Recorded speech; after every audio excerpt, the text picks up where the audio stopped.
नमस्कार, मैं हूं अवधेश कुमार।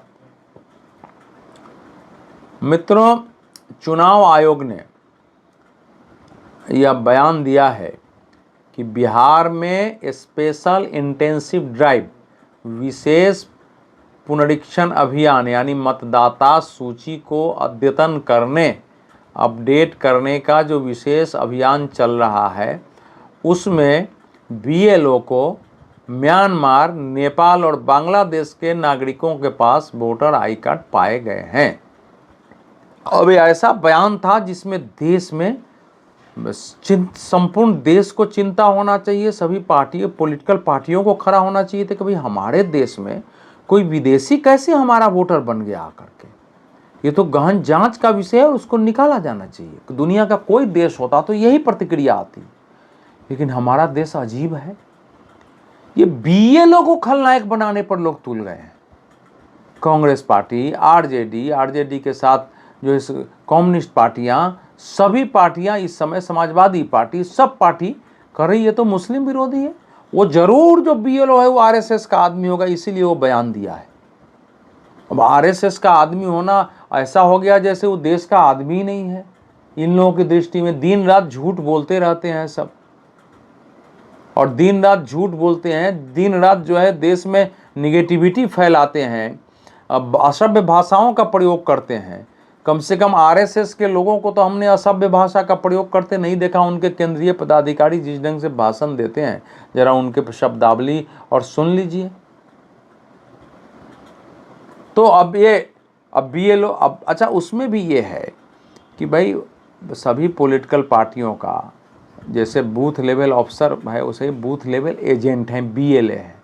तो पॉलिटिकल पार्टियों ने अपने बूथ लेवल एजेंट तो बनाए हैं कि जो मोटा मोटी संख्या मेरे पास आई कि करीब 1,54,000 तो बूथ लेवल एजेंट हैं। तो क्या वहाँ नहीं है वो? उन्होंने क्या आवाज़ उठाई है?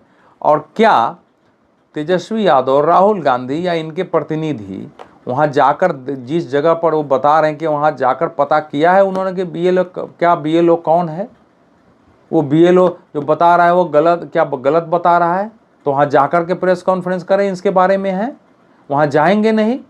लेकिन एक चुनाव आयोग को बदनाम करना, पूरी प्रक्रिया को मुस्लिम विरोधी साबित कर देना, और चूंकि नाम मुसलमानों का लेना है तो आजकल दलित, पिछड़े और मुसलमान, दलित, पिछड़े और अल्पसंख्यक, दलित, पिछड़े और अल्पसंख्यक, ये एक अजीब भाषा हो गई है। तो अब ये सवाल क्या क्या सवाल उठा रहे हैं? पहला सवाल उठा रहे हैं कि चुनाव आयोग को नागरिकता जांचने का अधिकार नहीं है। ठीक है, चुनाव आयोग नागरिकता नहीं जांच सकती है, लेकिन क्या चुनाव आयोग को एक अधिकार है कि जिसकी नागरिकता संदिग्ध हो उसको भी पहचान पत्र बनवा दे? चुनाव आयोग के संज्ञान में आ जाए कि ये विदेशी नागरिक है और वो पहचान पत्र बना दे, तो ये चुनाव आयोग की भूमिका है। उसने भारत के संविधान के तहत शपथ ली है जिसमें देश की एकता, अखंडता की बात होती है। और क्या यह संविधान, दिन रात संविधान की कॉपी लहराने वाले लोग नहीं सोच रहे हैं कि यह संविधान विरोधी बात हो जाएगी? क्योंकि चुनाव आयोग को संविधान की धारा 326 के तहत सभी पात्र भारतीय नागरिकों को मतदाता पहचान पत्र माने मतदाता की पात्रता देने का अधिकार है, उनका दायित्व भी है। तो सभी पात्र का मतलब जो भारत के नागरिक हैं। वोट देने का अधिकार संविधान कहता है कि जो भारत का नागरिक हो, वो वयस्क हो, वो दिवालिया नहीं हो, वो घोषित हुआ हो, वो पागल नहीं हो, ये उसमें लिखा हुआ है। तो भारत के नागरिक के तो करेंगे। हाँ, कोई नागरिक है या नहीं है वो जांचना उनका काम नहीं है।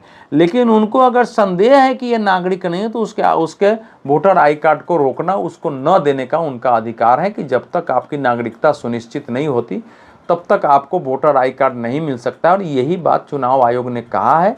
बीएलओ को जैसे ही नीचे पता चला, बीएलओ अपनी रिपोर्ट देता है, उसके वोटर आई कार्ड नंबर आ गए होंगे जो पहले से बने हुए हैं, उसके शायद आधार कार्ड नंबर भी आ गए होंगे, और अब गृह मंत्रालय को भेज दिया है। गृह मंत्रालय उसकी जांच करेगा और फिर उसके बाद उसके बारे में निर्णय किया जाएगा। लेकिन इनको क्यों समस्या है?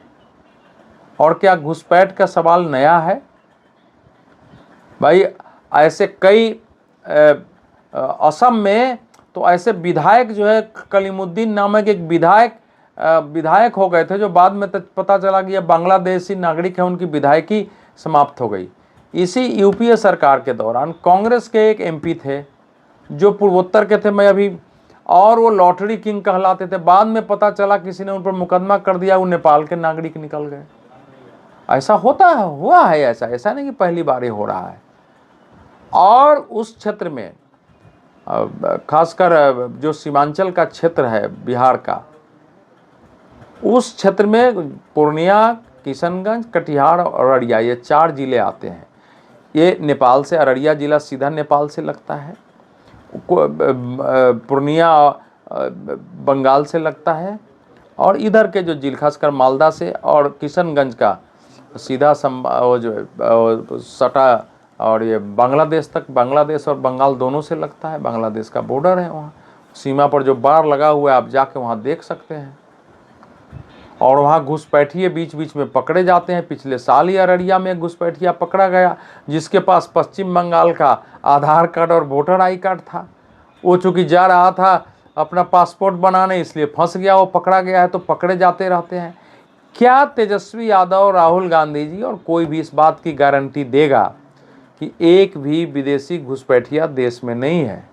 जब श्री प्रकाश जायसवाल गृह राज्य मंत्री थे तो उन्होंने 2004 में बयान दिया था पार्लियामेंट में कि इस समय देश में 1.25 करोड़ के आसपास बांग्लादेशी घुसपैठियों के होने का अनुमान है। और बाद में उस समय के गृह सचिव ने मेरे ख्याल से 4 वर्ष बाद ये बयान दिया था कि नहीं, ये संख्या 1.25 से 2 करोड़ तक हो सकती है।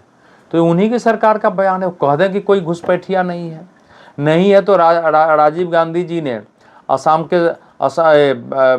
असम के छात्रों के साथ समझौता क्यों किया था 1985 में घुसपैठियों को बाहर करने का? और जो एनआरसी की अभी बात है वो उसी समय तय हुआ था।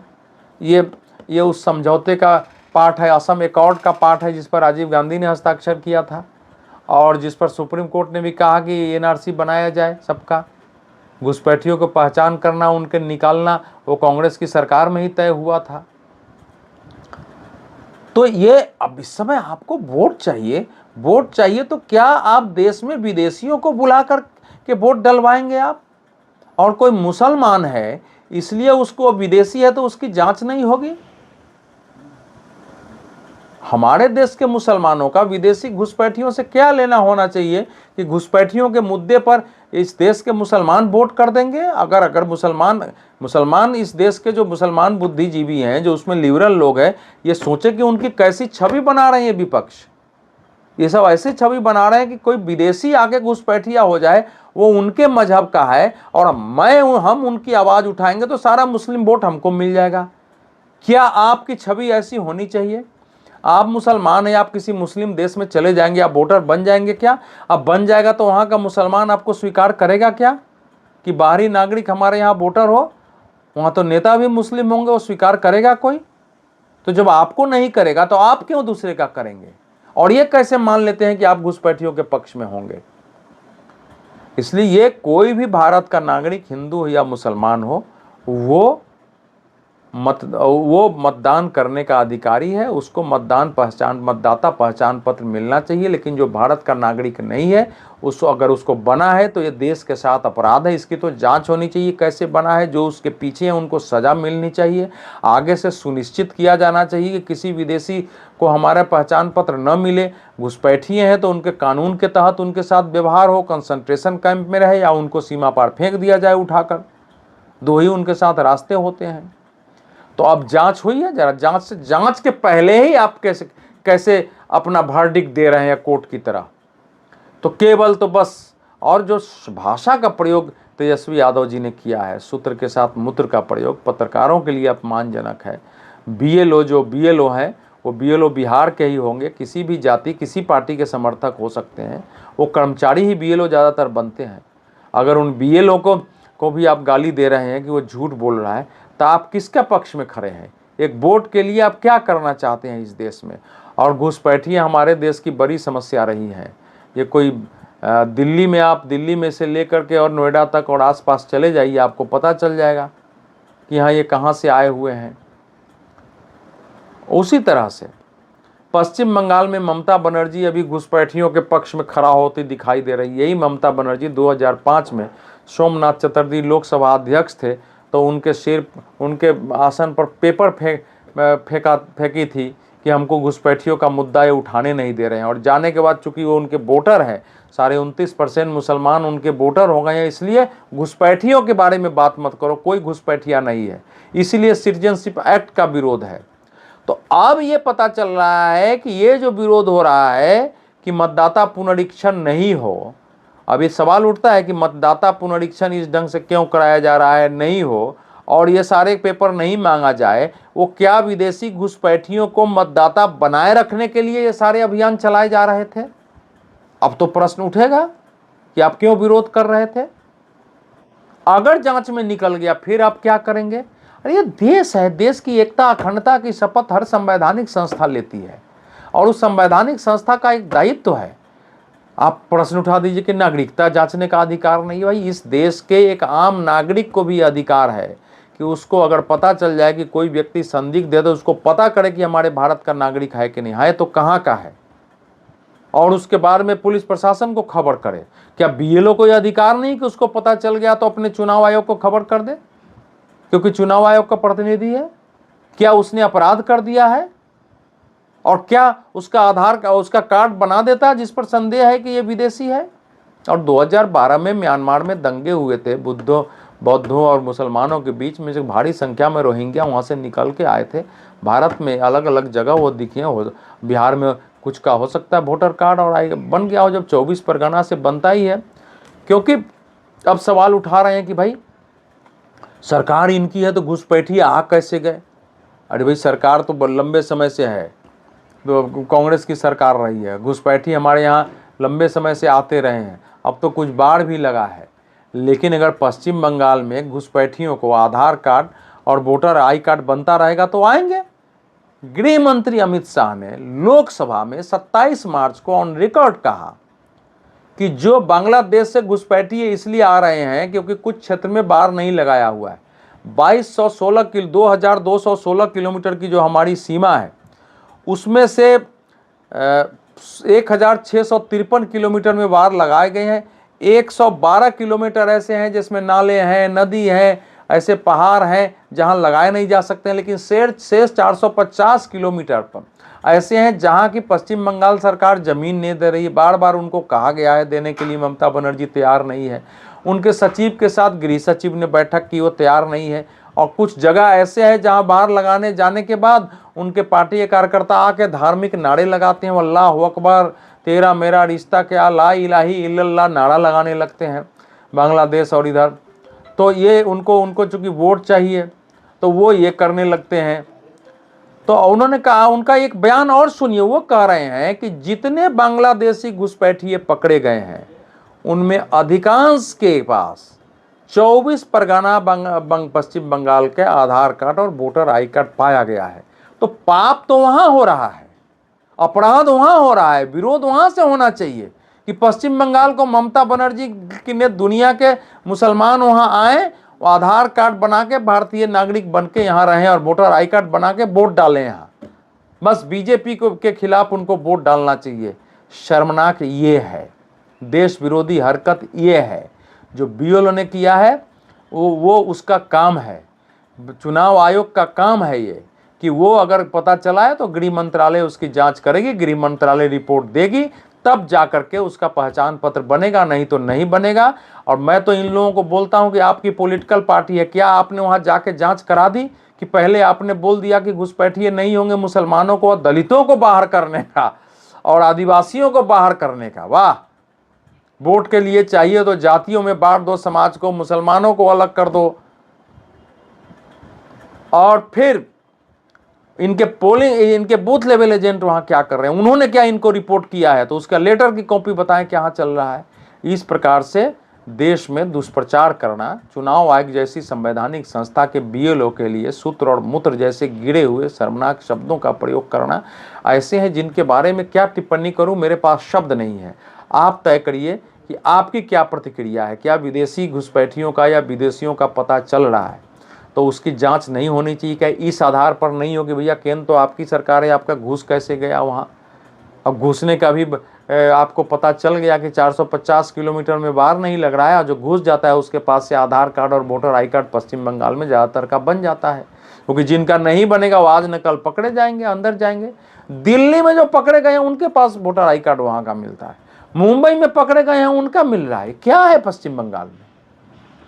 तो ये विचार करना है। लेकिन ये वोटर आई कार्ड से जुड़ा हुआ दो मसले हमारे देश में हैं कि आखिर एक आदमी कितना कार्ड रखेगा।